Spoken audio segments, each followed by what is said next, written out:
Hello, Tide fans, and welcome back to Tide Talk. We're with our third episode here, and man, I'm with a great friend of mine, Maurice Booth. Maurice and I worked together years ago at Total System Services. This guy right here has a lot of knowledge about Alabama football. I tell you what, we've had some great times together, and I'm glad to have him on the show because he's gonna shed some light on a lot of things. Maurice, years ago, I don't even know how long ago it was. Years ago, you played football at Alabama and also cheered at Alabama, if I'm not mistaken. You're correct. It was years ago. That's right. So let's talk a little bit about that. From the time when you were at Alabama, right, football player. Right. What do you see as the difference in football players then than what you see now at Alabama? Well, first off, I was a walk-on. It was because of me, people like Eddie Lowe got better. That's exactly right. They knocked the hell out of me every day, and I enjoyed it. That's right. So, no, what I see differently from back, the overall, and I've been thinking about this a lot, the overall recruiting and what we have and a few other schools have is the talent level is so completely different. When I was there, the talent level, the course of the game was changing. We were still running wishbone, and instead of the 3 yards of cloud of dust, you had a team down in South Florida called Miami Hurricanes, which was changing it as far as speed goes. So it wasn't just size. And we still had the big, I won't say bulky, but very, just thick, big players that really weren't as agile as the game was changing. And so from what I see today, overall landscape, that aspect has changed. But from the Alabama point of view, and like I said, a few other schools, the talent level is really the best of the best. And my hat's off as far as walk-ons go because every school's going to have them. Kudos to those that are walk-ons now at Alabama because you are literally going against future NFL talent. That's right. It is top to bottom as far as the most impressive thing is defensive line as far as the strength, size, and speed that those guys can do and continually control everything. I mean, you talk about recruiting, and of course there was recruiting back then just like there is now, but it just seems like to me that guy that's 6'5", 285 to 300 runs a 4.8 40 now. Easily, yeah. As opposed to, maybe back in the day, the guy was 6'2", 265 and ran a 5'2" 40. Right. The defensive line, and you can look at Auburn, Alabama, LSU, Georgia, and right now that's basically where I guess the line is drawn, in my opinion, as far as that defensive line. And you'll have some offensive linemen too because they got to have the footwork to be able to block those type of guys. But yeah, you're talking 6'5", in some cases 300 plus that can easily run under a 4.8 or right at it. I want to say under it, but I mean that is incredible athleticism. The best example, if you want to just see one, go back 2 years ago when I think it was Ashawn Robinson jumped the snap over LSU. Yeah. That's not supposed to happen. A 6'5", 310 guy? Yeah. Jumping over an individual? Didn't touch anybody. Right. That's not supposed to happen. So that type of athlete, back to your question, that to me is what's changed is the overall athleticism of just every body that lines up. And like I said, at those few schools, but specifically Alabama, top to bottom is just phenomenal.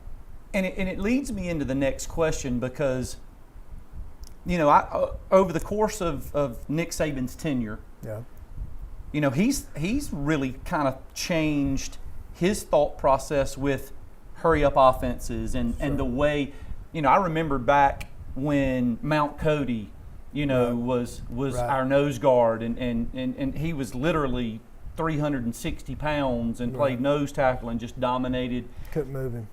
Right. But now we're looking at a little bit different player in that role. We're looking for still a big guy, but we're looking for a guy that is more mobile Well, because of the offenses. Two things changed that, and that one was Gus Malzahn, and the other one was Johnny Manziel. I think Coach Saban, he realized that he had to change some of his thought process, mindset of what a defense can do. And Kirby Smart, along the time, defense coordinator, felt the same way. And you could see it. I think it was the year after Manziel left that they were willing to alternate basically almost entire front sevens based on scheme packages that the other team was putting out there. So that his mindset changed, and any great coach, any good coach, realizes that this isn't, I can't always just do it this way. Right. There's got to be another way. There's always, you're always preaching to players, and you've coached before. You've got to get better. You can't be satisfied with what you did today. That's right. Do something better today than you did yesterday, whether it be stretching, running, reading, certain coverage, something. Always get better at it. And that applies to coaches as well. So I think Saban and Kirby Smart and any other coordinators or assistants on the staff really like challenges, and this was a way for them to take on that challenge and change. And you could see, I believe it was that next year, in 2014, where we changed, and although we ended up losing, I think, that year to Ohio State. Right. It still got us through the SEC. It was the groundwork. Yes. It was the groundwork to put us where we are, today, really. I mean, you look at, it also supports what I really believe, who's an unsung hero in the coaching staff, and that's Scott Cochran. I mean, we still want those guys to be strong, especially the defensive line. Offensive line's got to block those guys, right. but we want those guys to be strong. And you look at Daron Payne and guys like Raekwon Davis and Quinnen Williams. Yeah. Those guys are physical specimen. Right. But they're able to move, but they're clogging up holes. They're doing the things that traditional defensive linemen are supposed to do, and then some. Well, I don't know if you saw rolling with the Tide training days, but the other thing that goes with that is the nutritional aspect of it. And although all the food looked really good, the one thing is for guys that size, because I'd seen players back when I played that really overdid it in the meal, on the meal plan, and they really ate themselves out of a position. Yeah. And so there is that. And the one thing that we've never seen, or I haven't, which I admire Scott Cochran. I haven't seen the January through April workout, because usually Tuesdays and Thursdays, or at least back when I was agility, was running. And for those guys to stay away from just being bolted up to where you can't move, the stretching and the overall agility has to take place. And it's something that you constantly, it can't be like a boxer to where they only train 3 or 4 months prior to it. This is something that you have to do year round to stay on top of it. All of that is part of the next topic, and we're going to talk about that when we come back from the break, because you're talking about all kind of things, that the different variables that come into play. You mentioned you saw guys back when you were there, they basically ate themselves out of position. Sure. That don't happen anymore, and that's because of all of the control that is there, and that's going to lead right into where we're going when we come back from a break. So we're going to take a short break.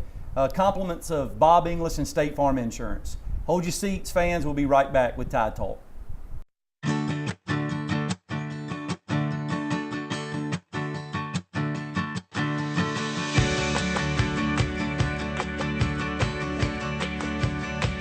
State Farm agent Bob English is here to help protect all the moving parts of your life with auto, home, life, and financial services. Bob English and his team make it simple to bring together what matters to you. Get to a better state. Call Bob today. All right, welcome back, Tide fans. As we were ending the last segment, we were just talking about all of the variables that go into a football program today. Not just Alabama, it's everywhere, but when you're talking about the number one team in the country, Sure. you want to talk about those things. And we mentioned Scott Cochran and just his ability to keep us at that top tier level physically. But I want to go a little bit further than that. Nick Saban, we've mentioned before, just professional with respect to how he manages the program, and not just the football program. I want to talk about briefly Nick Saban and the impact on the entire school.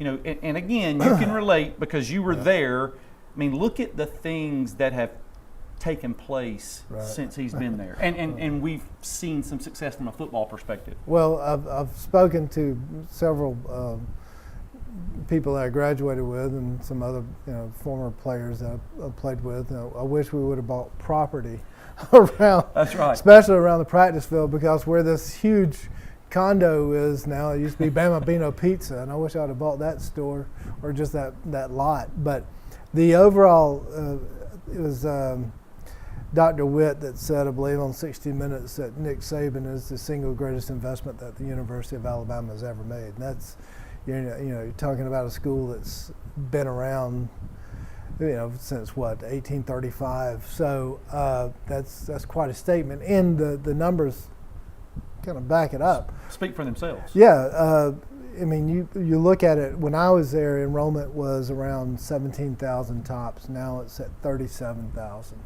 47% of our enrollment is from out of state, and what that means is double to triple tuition. I should know. My daughters wanted to go there. They said, "Dad, you live a mile from the line. Why don't you just move over?" And I said, "Keep hope alive." That's right. You got a Hope Scholarship over there. So, but yes, I don't know how we were able to do it, or I was able to do it.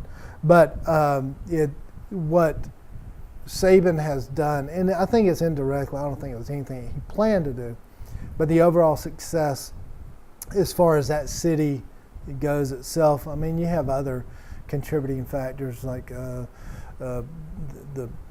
BMW or Volkswagen, Mercedes-Benz building their car manufacturing, and just the overall commerce. But for the school itself, it's I've had friends that go back and come and come back and visit, and they say it's completely different, and that is all the revenue that the Nick Saban's teams have generated. Right. Plain and simple. You can say whatever you want to, but that is the main contributing factor. Now, at the same time, football is without a doubt the most expensive entity to keep up. Product. Yes. For most schools, and Jackie Sherrill, when he came to the quarterback club years ago, he said, vast majority of the schools lose money based on that. Now that it may have changed, some of the bowl pictures changed and money is dispersed a little bit differently, but for us, Alabama, we are enjoying basically being in the black year in, year out. Yeah, and that's a great lead in to the Arkansas State game. I mean, that helps the entire state. I mean, Auburn even got indoor plumbing because of us. So you're welcome. That's right. That's right. But think about this. I mean, I don't know what the numbers ended up being, but Arkansas State made a pretty good penny. Their football program made a pretty good penny from playing the University of Alabama. Right. I mean, and that's, Nick Saban's been doing that for years. I mean, I can't remember. Last year, I think it was Mercer. We played Mercer. I think their pocket was $500,000. Right. That's pretty impressive to go to a program. They'll earn more money in that one game than they do all year. All season. So, you have schools. And the one thing, and I'm against the 12-game schedule because, well, I shouldn't say, it adds nothing to the value of your schedule. Right. However, it allows people to go to the game which normally, because some of those tickets are pretty high. You can go to those games for face value, if not cheaper. But one of the most important things, it allows the smaller schools to survive with their football program. That's right. Because they depend on that, and and you're talking about, oh, so it's all about football. No, it's providing an education for some people that wouldn't normally have the chance and opportunity to get that education. And plus, they get to play in, big time stadiums. And this is, for some of them, against the number one team in the country. Yeah, I mean, it's kind of a dream come true. And, I don't want to tell you what, Saban said about Georgia Southern when they ran through us, and it was unexpected. But you had those moments to where you get to basically shine, whether you be a player or a coach, not intentionally, but just doing your job that will impress others. So, speaking of shining, Arkansas State come off, the quarterback, the guy come off a 400-plus yard game, not a bad player, comes into Tuscaloosa, nothing to lose. You got to know that those guys had a pretty good idea what they were coming up against. Yeah. Not to say that they were defeated going in, but you also know that as an athlete, as a player for Arkansas State, they had a pretty good idea of what they were going to face. But the played pretty well. I mean, first for who they were and what they were up against. In my opinion, when the game started, I thought they did some things really nicely. Right. And they did. And you're a former athlete as well. You always want the opportunity to play what is perceived to be the best. That's right. That is your challenge, and that's what you can measure yourself against from that point going forward. And you'll find out where you are. I thought Arkansas State played just as well as Louisville, considering the size of their school. But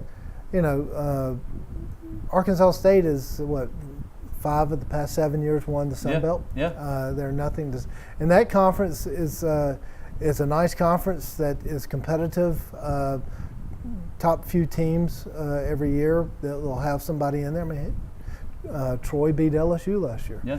So there's always somebody in there. I mean, App State almost pulled the upset against Penn State. Again this year. So so I think they did, considering who they were playing, what kind of talent they were. I think and the environment they were in. Exactly. I was listening to the guy on the TV talk about, they had 7 receivers that were 6'3" or better. Their basketball team only has 9. Okay. I mean, so you're talking about they presented some potential matchup issues for us. Right. I think our guys handled it really well. The whole concern this offseason was our defense. Yeah. We lost so many people. I think our defense is now maybe a big surprise for a lot of people. It's a surprise, but I don't think we've really been tested. We're going to find out starting this week, getting into conference play, and those guys still have to form. Coach Saban's always got to find your identity. What's your identity? And I think they're still somewhat looking for it. There's a couple players that I think have started to step up to show their leadership. Deontay Thompson, I think, to me is because how impressive is that guy? I know you talk about, and I thought, no offense to Hootie Jones when he got hurt, but I thought Deontay came in and played even better. I don't know if you saw the first show, but that's exactly what I said in the first show. Okay. Hootie Jones Sr. respect him. I mean, hated that he got hurt. But personally, I thought Deontay Thompson came in as a sophomore. Right. And didn't skip a beat. Actually, probably added a little bit. I thought so as well. Kind of settled it down, and he was very secure back there. And he seemed comfortable because, the coverage scheme is somewhat complex and seemed to have it down perfectly. Yeah, I mean, immediately. Well, that's exactly what I was thinking too. We're gonna talk a little bit more about probably the biggest question in the offseason, and we've talked about it on every show, the quarterback situation. There's a situation? I've got a great question for you when we come back. Okay. That I'm wondering if other Bama fans are asking the same question. So hold that thought for just a minute. All right. When we come back, we're going to address some more Alabama football. We're going to talk about the offense. We're going to talk about the upcoming game with Ole Miss. Starting SEC play is going to be a good one over at Ole Miss. They say that the Grove is probably one of the greatest places I've never been there. Maybe I'll get a chance at some point. Give it a shot. But give us a few minutes. We'll be right back. Thanks to Bob English and State Farm Insurance for this season, being our season-long sponsor. And we'll be right back with Tide Talk.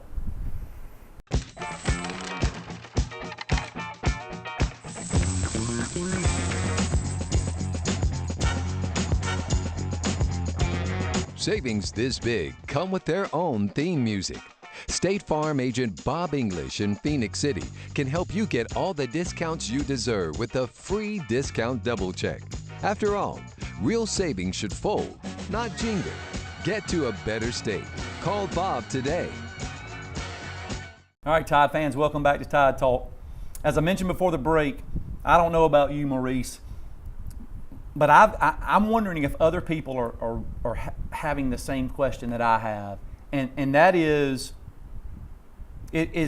Tua going to get frustrated with the lack of playing time, really? I mean, the offseason was who's going to be the quarterback, we know who the quarterback is, you know, and he potentially, in my opinion, is a Heisman candidate I thought you were going to say, is he getting tired of the Heisman talk already? and so he's potentially a Heisman candidate. Oh, no, he's the favorite. He has been since the season opened. But to do that, he's going to have more numbers. To have, I say more numbers, more attempts, more yards. I think a lot of the, well, I don't want to give the Heisman voters too much credit because they've done some things in the past that have shocked me. But I think that they will know and recognize that he's not splitting time, but sharing time. Right. Splitting means 50-50, and it's not 50-50, and it won't be 50-50. I think Tua is without a doubt one of the most selfless Christian-based players, and I think he's just like Tebow. I think he's a great representation of a Christian athlete, and he seems always genuinely happy whenever Jalen does something. My only concern when it comes to Tua, and I know a lot of people are talking about that in the 4 games as far as Jalen and the red shirt, and he graduates in December. The thing that I worry about is Tua is extremely reckless with his body.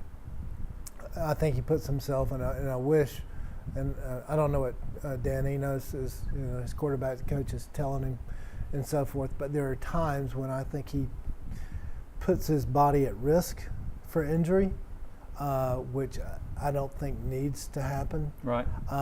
He's a valued commodity, and I hate to put it into that type of language, but he's extremely important. And no disrespect to Jalen as far as running the offense, but everybody sees how it flows. But do you think, Maurice, that the concept is we got a guy that's 26-2 ready to back him up? Well, I mean, I think that's the obvious thought process, and he is number 2 on the depth chart. I thought Matt Jones had a great spring, the 3rd string quarterback. But, I mean, Jalen's number 2 on the depth chart. That's obvious. If something does happen, which, God forbid, I hope doesn't to any player, of course. But, no, I think everybody is content with how everything's going now, is happy with it. I know, Jalen, of course, probably isn't so, but he's getting his share of snaps. He's getting an opportunity. But here's the thing, and like I said, we're going to find out starting this week because we get into conference That's play. right. So that adds another twist. And, Ole Miss is famous for their land sharks that they come after you on the defensive front. So, you don't want anything to happen. But he's proven he got hurt in the spring, broke his thumb, hitting a player right on the helmet.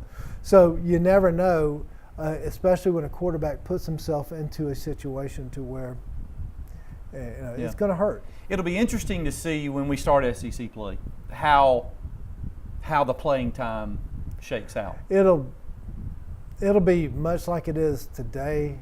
In it, I mean, and I don't mean to sound conceited, but in it, when Alabama gets up by about 3 scores, Jalen comes in and he gets, and everybody forgets when Coach Bryant was coaching, quarterbacks got plenty of play.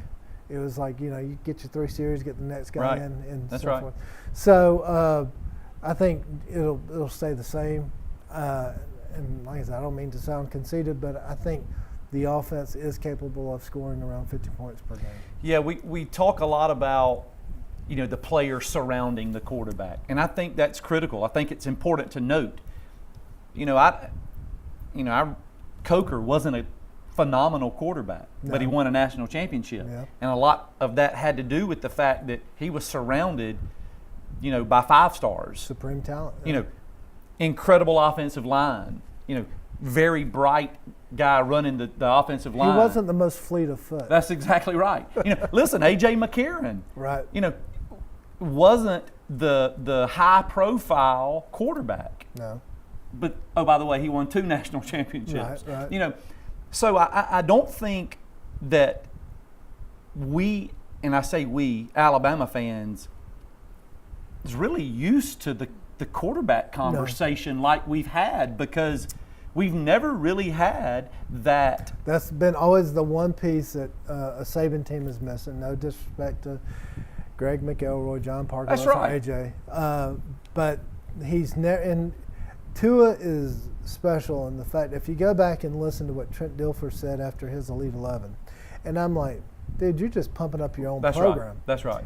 But I see it's coming to be true. It's actually true. I mean, he is a special type of talent, a special type of thrower that you probably don't see. The ball leaves his hand with a purpose. Matt Luke, the coach for Ole Miss, actually said in an interview that it was unbelievable how quickly he got rid of the football. Right. That his release was incredibly fast. He talked about how composed he was in the pocket and the fact that he kept his eyes downfield, which is always good. But I got to go back to what you said just a second ago. That one piece that What's up? I know everyone's going to ask about the kicking game. We won a national championship last year without a kicker. So that has been, listen, this past we got the number 1 kicker committed today. Right. So that's been my comment to listen. My brother Sheriff Taylor will absolutely have a heart attack before the season's over. Right. Because we missed the 2-point after attempts this weekend, and my brother was having a fit. Right. And here's my comment every time. Would you rather miss a few point after attempts, a few field goals, and win national championships? Right. You think about it. Last year, we had a chance to win and a lot of Georgia fans get upset saying that y'all got lucky. I was like, well, we should have won it in regulation. That's exactly right. That's the fact. He missed a chip shot, and nothing against our kicker, but he missed a chip shot. And we won a national championship without a kicker. Yeah, it's a vital part. You want to have it. And I hate to say it, and Saban said it, whenever there's things that he has said over the course of his tenure at Alabama that I kind of take hold to, is the fact that he said during the spring, we may have to outscore other teams. And everybody said, oh, well, geez, he's really dissing on the defense. Right.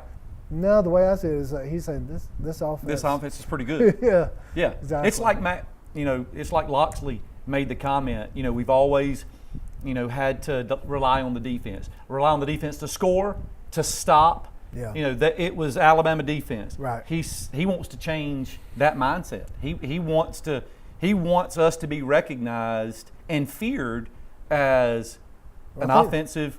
I think his wish is coming true. And it's happening. 2 games, 50+ points. And you're calling off the dogs. And it could have been, and I don't want to be the overconfident Alabama fan, but the fact remains is, we're in the third quarter, we're running third string guys in. I've said this every year, not just about Alabama, but there's always been like 1 or 2 teams, and it's like that team can't be beaten. That team is just too strong. Then they face somebody. It could very well happen, but I got to go back to Herb Street, and he said, I'd see this team winning by double digits every game. And so far, nothing has proven otherwise, but like I said, we'll see this weekend. Well, here's what I know. I know that every week we play, we're getting somebody's A game. We got, you're the number one team. If I'm not mistaken, what's the stat? It's like 10 out of the last 12 seasons, or 9 out of the last 11 that we've been ranked number one, or the longest streak. And so people are tired of that. Well, I get tired of paying taxes, but it's happening. I remember when Steve Spurrier was at Florida and they were winning everything, and everybody hated Steve Spurrier. Right. They sure did want him to come coach. Yeah, exactly. For Ask any Georgia fan that hated him, but would you hire him? Hell yeah, I'd hire That's him. exactly right. So people are going to bring their A game, and we're going to find out starting this week. Exactly what we're made of. I think that no disrespect to Louisville or Arkansas State for that matter, but this is a different animal. This is on the road, SEC. The Land Sharks. They like to boast about their defense. So I think it's going to be interesting. I think they'll be back on the Grove by halftime. It's very possible. I'm sorry. Well, Maurice, thank you so much for coming out. Enjoyed it. It was a pleasure having you, and I look forward to possibly having you on the show again. I appreciate it. Thank you so much. So I'm Jalen. That's right. Thank you so much, Tide fans. I look forward to seeing you next week for Tide Talk. Roll Tide. Roll Tide.